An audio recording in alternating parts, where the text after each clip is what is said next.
Pasintabi po muna sa mga kanain na hindi kumakain ng insekto. Arawan sa aming mga Ilocano, susuhong o kaya naman sa ibang lugar kamaro. Tag-ulan, eto ang panahon, madami naglalabasan. Exotic sa karamihan pero delicacy naman sa mga katulad kong Laking Bukid. At dito ko din nalaman na may Kamaro Festival ang mga Kapangpangan. Malimit to sa sinangag at saka adobo sa kamatis. Kaya nagtanong ako ano pa pwedeng putahe masarap dito. Maraming salamat kanayong JRC Ariola. Big shout out, binigyan mo ako ng idea. Sibuyas bawang unay ginisa para sa aroma. Lagay ng arawan, betchin sa lasa, binudburan ng paminta. Lagay ng suka at saka toyo magkaroon ng alat, ia-adobo ko muna. Naglagay ng kaunting Sprite, pinakuluan hanggang katas matuyuan, iniwanan. Makalipas sila sandali binalikan. Dagdag gana, lagay na siling palaban. Kakanggata, eto ang tatapos sa pasarapan. Hininaan ng apoy, hinalo ng hinalo, hindi tinigilan, hanggang bahagyang masunog magputukan. Saka hinango mapalamigan. Ayos na lamesa, ulam na biyaya ng kapaligiran.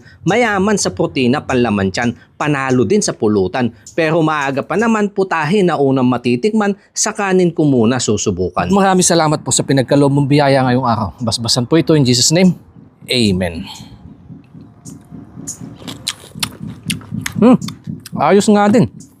Maliban po sa sinangag at saka adobo na alat yung natitikman, eto, mayroon siyang kaunting tamis. Sakap. At dahil nga po ipapares ko sa kanin, nilabas ko na din ho itong tira namin kaninang umaga. Corn beef at saka itlog para may pandagdag na ulam.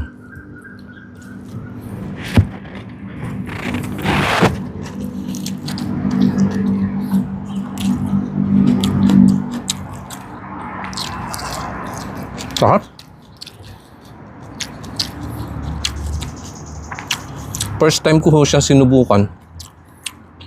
Pero pasok po sa aking panlasa.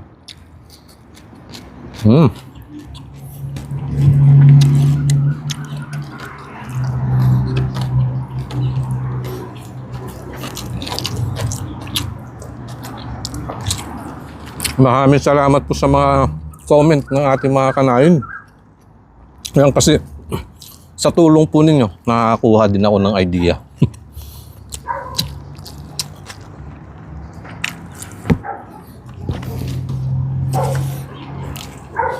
Kasi yun nga, malimit kami dito, sinangag sa suka at saka adobo sa kamatis. Yun lang.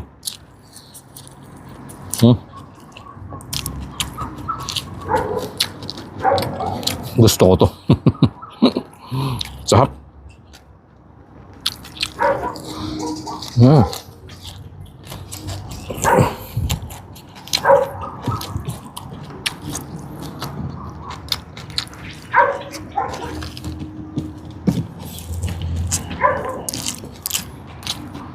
Ito, pagtaniman na naman po ng palay at hilig mo din ng gantong pagkain or insekto, i-try mo din ho siyang lutuin sa ginataan. Ang sarap. Wala siyang sabaw, pero gimasin mayang. Kaya titira ko yung kalahati. Nagpapadilim lang ako dahil panalo din ho yan sa pulutan. Kain po tayo.